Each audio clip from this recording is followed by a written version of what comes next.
Salut les guitaristes, aujourd'hui je vais vous faire un rapide tuto concernant la rythmique. Alors le travail de la main droite, c'est vraiment le travail le plus important en tant que guitariste et en tant que musicien, mais surtout nous pour les guitaristes. Pourquoi? Parce que quand on n'est pas placé en rythme, on peut faire ce qu'on veut, on peut être aussi bon qu'on veut sur les notes, on n'est pas musicien du tout. Le rythme, c'est le travail le plus important.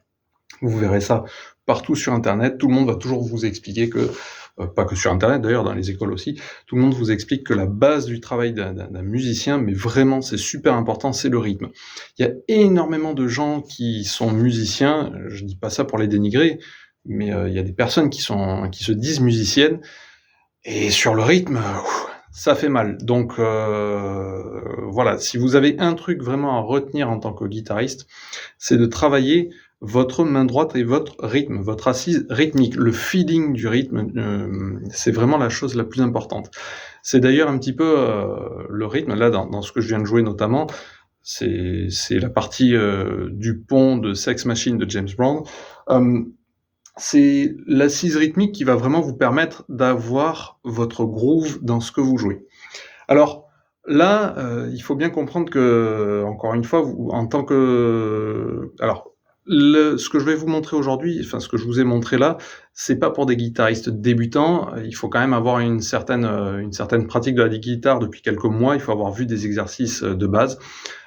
Mais là, l'exercice de base que vous devez absolument comprendre pour aujourd'hui, c'est savoir jouer de la double croche ou de la croche éventuellement. Mais déjà là, je vous parle de double croche parce que le morceau en plus, il est fait en double croche.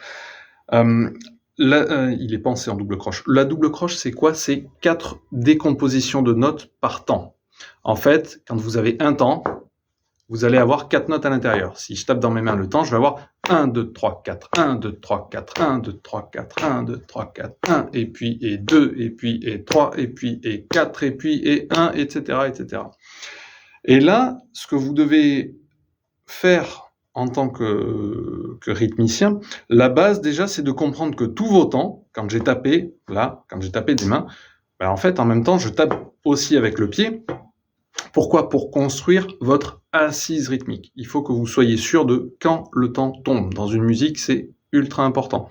Dans la plupart des musiques. Il y a peut-être toujours des exceptions, mais déjà, votre travail consiste vraiment à repérer le temps. Deuxième chose, quand vous jouez sur du temps, sur le temps, vous avez tout qui va vers le bas. Donc l'attaque au médiator aussi, elle se fait vers le bas. Ça, c'est vachement important. Vous voyez, hop, 2, 3, 4. Ok.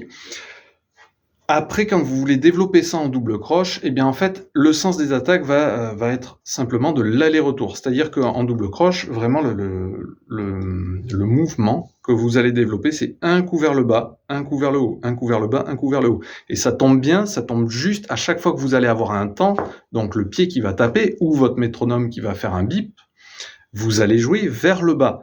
Et ça, c'est quand même super pratique pour apprendre à développer votre groove, pour apprendre à développer votre sens du rythme. Donc en fait, si on compte simplement les temps en double croche, divisé donc par 4 notes de même durée, on va avoir ceci. 1, et puis, et 2, et puis, et 3, etc., etc.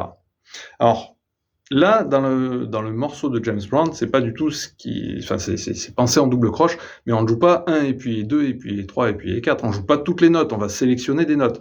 En fait, ce qu'on joue, c'est 1 et, on fait une pause, 2 et, on a un quart de soupir, on rejoue le dernier et du temps numéro 2, on ne joue pas le 3, on joue le premier et du 3, on ne joue pas le puis du 3, et on joue le dernier et du 3. Et en fait, en rythmique, ça nous donne 1 et 1 et, 2 et on a le 4 qui est là, et on ne joue rien sur le temps numéro 4. C'est ça qui est aussi super important, c'est ça qui va donner le groove.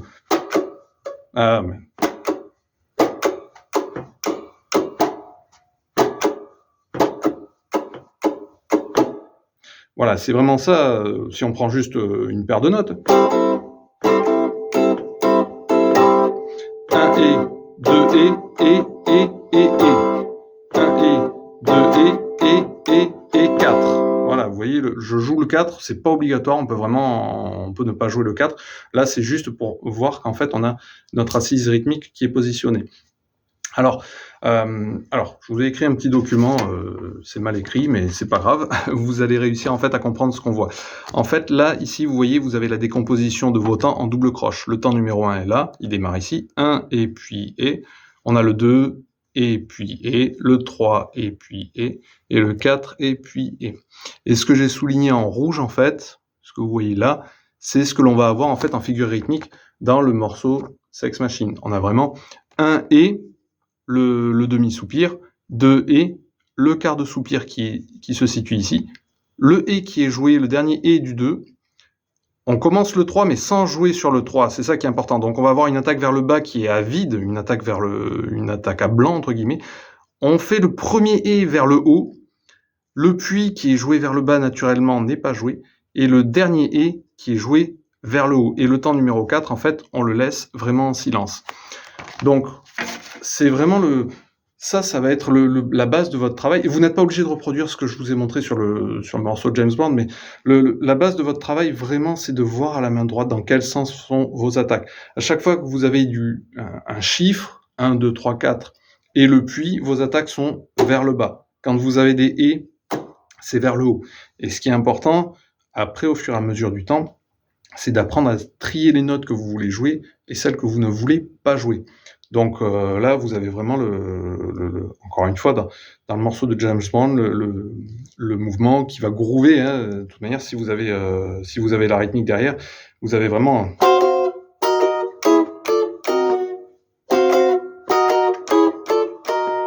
Voilà, vous avez le rythme, il est derrière. Vous avez 1, 2, 3, 4, 1, 2, 3, 4. C'est vraiment, en fait, ce qui est important, c'est de relever quand vous avez vos temps et ce qu'il faut apprendre à jouer ou ne pas jouer. Je sais que c'est un exercice qui est compliqué, mais qui est vraiment nécessaire.